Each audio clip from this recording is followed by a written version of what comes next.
ಹೊಟ್ಟೆ ಎಷ್ಟು ಉರ್ಸ್ತಾವ್ರೋ ಆ ಭಗವಂತನ ನೋಡಿದ್ರೆ ಸರ್ ನಾಷ್ಟ ಮಾಡ್ಬೇಕು. ನಾನು ಒಬ್ಬರಿಗೆ ಅನ್ಯಾಯ ಮಾಡಿಲ್ಲ, ಒಬ್ಬರಿಗೆ ಅನ್ಯಾಯ ಮಾಡಿಲ್ಲ. ನನ್ನ ಮಕ್ಕಳು ದಿನ ಒಂದೊಂದಲ್ಲ ಅಣ್ಣ, ಒಂದೊಂದಲ್ಲ.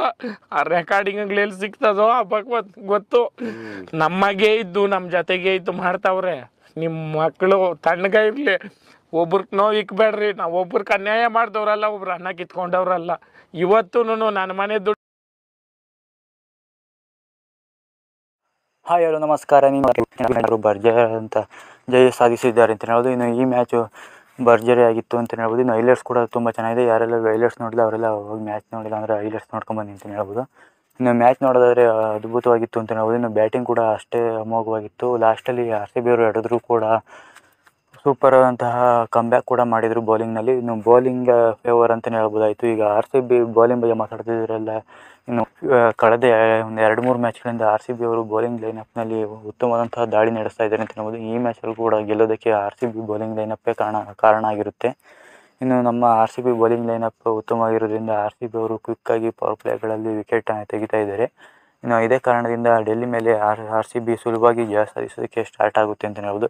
ಮತ್ತು ಅದರಲ್ಲೂ ಎಸ್ಪೆಷಲಿಯಾಗಿ ಫೀಲ್ಡಿಂಗ್ ಎಫೆಕ್ಟ್ ಕೂಡ ತುಂಬ ಇರುತ್ತೆ ಅಂತಲೇ ಹೇಳ್ಬೋದು. ಇನ್ನು ಫೀಲ್ಡಿಂಗ್ ಕೂಡ ತುಂಬ ಚೆನ್ನಾಗಿ ಮಾಡ್ತಾರೆ. ಆದ್ದರಿಂದ RCB ಅವರು ಗೆಲ್ಲೋದಕ್ಕೆ ಉತ್ತಮವಾದಂತಹ ಕಾರಣ ಆಗಿರುತ್ತೆ.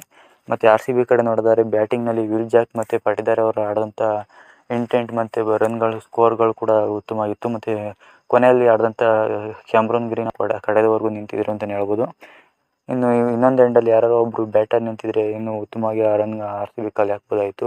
ಇನ್ನು ಬೌಲಿಂಗ್ ನೋಡಿದರೆ ಯಶ್ ದಯಾಳ್ ಅವರು ಉತ್ತಮವಾಗಿ ಅಟ್ಯಾಕ್ ಮಾಡಿದ್ರು. ಮತ್ತು ಸ್ವಪ್ನ ಸಿಂಗ್ ಮತ್ತು ಸಿರಾಜ್ ಅವರು ಸಪೋರ್ಟ್ ಮಾಡಿದ್ರು ಅಂತಲೇ ಹೇಳ್ಬೋದು. ಇನ್ನು RCB ಕಡೆ ನೋಡಿದರೆ ಬಲಿಷ್ಠವಾದ ಬೌಲಿಂಗ್ ಲೈನಪ್ ಮತ್ತು ಬ್ಯಾಟಿಂಗ್ ಲೈನಪ್ ಮತ್ತು ಫೀಲ್ಡಿಂಗ್ ಕೂಡ RCB ಕಡೆ ಇದೆ ಅಂತಲೇ ಹೇಳ್ಬೋದು. ಇನ್ನು ನೆಕ್ಸ್ಟ್ ಮ್ಯಾಚ್ CSK ಮೇಲೆ ಇರೋದ್ರಿಂದ RCB ಅವರು ಒಳ್ಳೆ ಡೆವಿಲ್ ಥರನೇ ಹೋಗ್ತಾರೆ ಅಂತ ಹೇಳ್ಬೋದು. ಅವ್ರ ಮೇಲೆ ಇನ್ನು RCB ಅವರು ಯಾವ ಥರ ಕಮ್ಬ್ಯಾಕ್ ಮಾಡಿ ಪ್ಲೇ ಆಫ್ಗೆ ಹೋಗ್ತಾರೆ ಇಲ್ವಾ ಅಂತ 18ನೇ ತಾರೀಕು ಮಹತ್ವದ ಪಂದ್ಯ ಆಗಿರುತ್ತೆ ಅಂತ ಹೇಳ್ಬೋದು. ಹೈ ವೋಲ್ಟೇಜ್ ಪಂದ್ಯ ಆಗಿರುತ್ತೆ. ಇನ್ನು ಆ ಮ್ಯಾಚ್ನಲ್ಲಿ RCB ಯಾವ ಥರ ಪರ್ಫಾರ್ಮೆನ್ಸ್ ನೀಡ್ತಾರೋ ಅದ್ರ ಮೇಲೆ RCB ಅವರು ಕ್ವಾಲಿಫೈ ಆಗ್ತಾರೆ ಇಲ್ವ ಅಂತ ನಿಮಗೆಲ್ಲ ಗೊತ್ತಾಗುತ್ತೆ ಅಂತಲೇ ಹೇಳ್ಬೋದು. ಇನ್ನು ನಿಮಗೆ ಈ ವಿಡಿಯೋ ನಿಮಗೆ ಇಷ್ಟ ಇರೋ ಲೈಕ್ ಮಾಡಿ, ಶೇರ್ ಮಾಡಿ, ಸಬ್ಸ್ಕ್ರೈಬ್ ಆಗಿಲ್ಲ ನಮ್ಮ ಚಾನಲ್ಗೆ ಸಬ್ಸ್ಕ್ರೈಬ್ ಆಗ್ತಾ ಬನ್ನಿ. ವಿಡಿಯೋ ನೋಡಿದ್ದಕ್ಕಾಗಿ ಥ್ಯಾಂಕ್ಸ್ ಫಾರ್ ವಾಚಿಂಗ್. ಇದೇ ಥರ ನಮ್ಮ ಚಾನಲ್ಗೆ ಸಪೋರ್ಟ್ ಮಾಡ್ತಾಯಿರಿ. ಇದು ಕನ್ನಡದ ಸ್ಪೋರ್ಟ್ಸ್ ಕ್ಯಾಟಗರಿನಲ್ಲಿ ಬರುವಂಥ ಯೂಟ್ಯೂಬ್ ಚಾನಲ್ ಆಗಿರುತ್ತೆ. ನಮ್ಮ ಚಾನಲ್ಗೆ ನೀವು ಸಪೋರ್ಟ್ ಮಾಡಿ ಅಂತ ಇನ್ನು ತಿಳಿಸ್ತಾ ವಿಡಿಯೋ ನೋಡಿದ್ದಕ್ಕಾಗಿ ಥ್ಯಾಂಕ್ಸ್. ನಿಮಗೆ ಪ್ರಿವ್ಯೂ ಕೂಡ